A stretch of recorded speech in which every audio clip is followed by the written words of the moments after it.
kind of the big thing on the table right now that, well, for me anyway, it's definitely in the back of my mind, has been, as you know, for many years. We've talked about this, many of us in the board of administration, is connecting our conferences. And different phrases have been bantered about, whatever the word is. Um, network of networks, or connecting conferences, or merging, or uniting. I use the word United CalNeva, for example. But look, ultimately, this means that we want to be able to align the leadership, the efforts, the ministries of our regional conferences in order to better support local churches to save more souls. I mean, that's just the heart of it. I think there are uh, five at least really good and compelling reasons to do this. As you know, I've been advocating for this for some time, gently, but it's in my heart. And so, I mean, the number one reason is more souls saved. And I think that more souls saved is going to come as a result of the reasons that I'll throw out. One that I don't have listed here, I just want to share it because to me it's actually virtually number one. So, at least in the state of California, there's a lot of division, right? So you have a Southern California ethos, you got the Northern California ethos, but what does that mean? I mean, you got the Bay Area, which is very, very different from the Central Valley, which is very, very different from mountain regions, which is very, very different from the far north, and very, very, very different from inland empire in Southern California. There's even been talk, as you know, of different states kind of being formed, hiving off from the state of California. I live in a section of the country right now in Sonora where we have a lot of people saying we need to have the state of Jefferson. Well, there's a lot of value in thinking about the ways in which you can separate so that like minded people can accomplish their tasks better alone without the problem of dealing with people who don't think the same way that you do. But that's not the way Jesus called us. Jesus called us to actually find ways to work together in our differences and diversity to forge common values, common goals, and create a better life together. That's at the heart even of the mystery of the gospel, where you see the mystery of the gospel revealed is that Jew and Gentile might actually be together, that you would bring very different kinds of people together.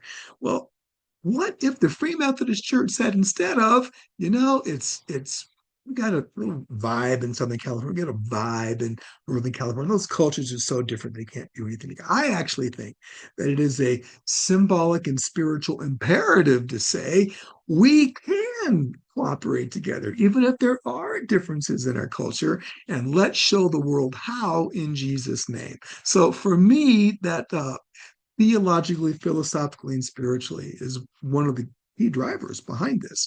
I believe that leads to more souls saved. But here's ways in which I think that happens. First, it also expands our missional impact. Missional impact, follow the mission of Jesus to go into the world and make more disciples, right? So, how do you do that? You do that primarily through networking relationships. I can't share the gospel with anybody I don't have a relationship with. I mean, I can go cold call door to door, but that's not the way the gospel usually is spread, historically or in our own time. However, think about this. We've been able to plant churches in areas with people with whom we have connection. Yeah, I know a guy who has a house. He'll let us have a Bible study there. What would happen if all of a sudden some of the powerhouse churches in Southern California had free reign to call up and connect with all the networks in Northern California? We could begin to see more church planted because of that missional relational connection. And likewise, and if the pastors and church planters and called young people from Northern California started being have free access and knew the people in Southern California to reach out and call them and say, you know what, I know a guy, I know a girl, let's go plant a church in that community. It just expands missional impact because it expands our network connections. Likewise, right now, the primary way in which leaders are resourced in Southern California and Northern California is regionally. So we have regional groups of churches, and that works really, really well in a lot of really good ways. But here's something we don't do particularly well. We don't provide the actual needed resourcing for churches going through particular stages of growth or decline. And we can turn that decline to growth if we were targeting their particular needs. So if I were to take the span of church, from the from one end to the other, I would say micro to mega. That is micro church expressions, missional churches, meeting in a living room, churches of 5 to 15 to 20 that have the capacity to expand and to multiply, and mega churches where you have 1,000 people that gather on a Sunday, Saturday and Sunday, and then there's small groups that meet throughout communities, and then everything in between, small, medium, large. All of these different sizes of churches have very different needs, particularly if you think about growth in terms of what those churches might be looking for. I'm not going to assume that every church is looking for, but Jesus kind of did say, "Be fruitful and multiply." So let's assume that it's a good thing for a micro church to think about how they can multiply more effectively, for a mega church to think about how they can multiply more effectively, for a family church of 150 to think the same. Right now, we have a number of churches on the cusp of becoming large to very large churches. We have a few large churches that are right at the edge of possibly breaking through into the 500 and above variant, where you move from being a large church to a corporate size church, which has the real potential then to become even a mega church. Now, I'm not in terms of sizes and all that, we could talk about whether those are good or bad things. But one thing I can tell you, each one of the pastors leading those larger churches want to grow more through church planting, through growing the size of their own congregation, through increasing missional impact. We don't have many people in our conference. Frankly, we don't have any people that are leading currently in the network of undeniable blessing, but have the experience to bring a church of 400 to a church of 600, or a church of 600 to a church of 1,000. But in Southern California and in the Pacific Coast Japanese Conference, they do. Now, we could just network and say bring a coach in from there, but with all the different schedules and everything happening, that's super, super difficult. Likewise, by the way, our missional movement is stronger than many other conferences, including, I think, Southern California. So, what we do in terms of the rapid deployment of well discipled church planters, we could really bless Southern California. Frankly, the growth edge, in my opinion, as I look at the future of the church, is bivocational, rapidly deploying, rapidly multiplying leaders who are planting churches, who are planting more churches. That's just the current trend. That's the future, as I see it, in a world in which a church of 100 is never going to be able to afford $5,000 a month to pay for health insurance for their full-time pastor. So we need to think differently about these things. We are nimble and able to think differently.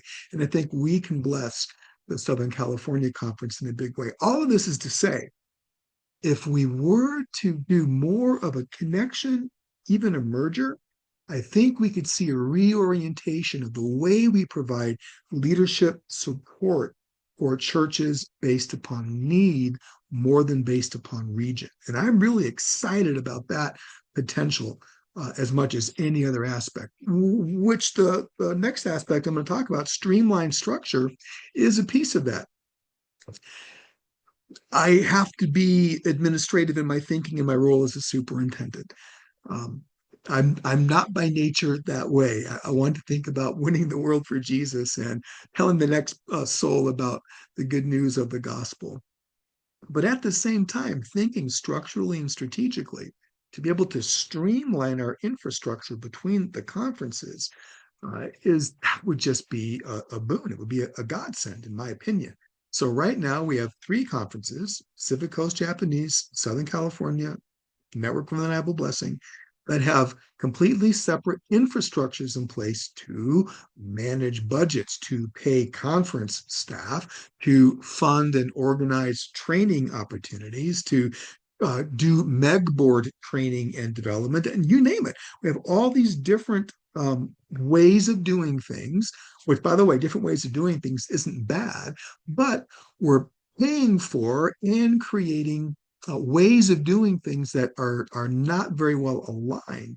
So I really think that if we could come together as our three or even two conferences, we would see streamlined infrastructure that would be a cost savings and a time savings so that we could do less with kind of the structural overhead and more with employing resources into our local churches, which is really where the rubber hits the road.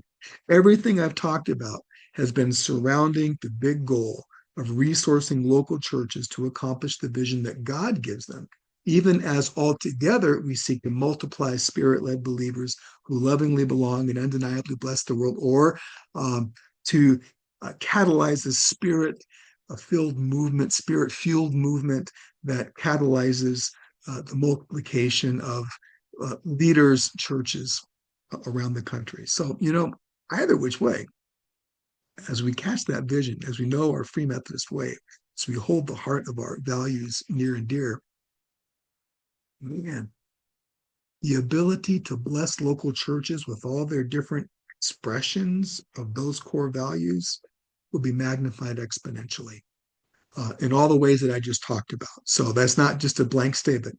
Every single thing I just talked about specifically supports local churches in their mission. And all of that means more souls saved.